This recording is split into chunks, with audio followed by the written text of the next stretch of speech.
And the verdict from last time was downstairs. But Stanley just couldn't do it.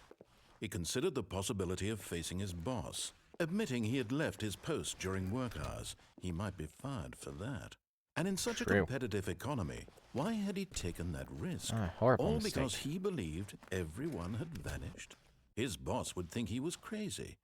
And then something occurred to Stanley. Maybe, he thought to himself, maybe I am crazy. All of my co-workers blinking mysteriously out of existence in a single moment for no reason at all? None of it made any logical sense. None at all. And as Stanley pondered this, he began to make other strange observations. For example, why couldn't he see his feet when he looked down? Why did doors close automatically behind him wherever he went? And for that matter, these rooms were starting to look pretty familiar. Were they simply repeating? No, Stanley said to himself, this is all too strange. This can't be real. And at last, he came to the conclusion that had been on the tip of his tongue. He just hadn't found the words for it. I'm dreaming! Ah, yes. This is all a dream. Oh, what a relief Stanley felt to have finally found an answer, an explanation. His co-workers weren't actually gone.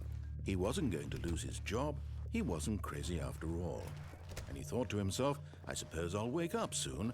I'll have to go back to my boring real-life job pushing buttons. I may as well enjoy this while I'm still lucid. All right. So, he imagined himself flying and began to gently float above the ground. Whoa. Then he imagined himself soaring through space on a magical starfield, and it too appeared. It was so much fun, and Stanley marveled that he had still not woken up.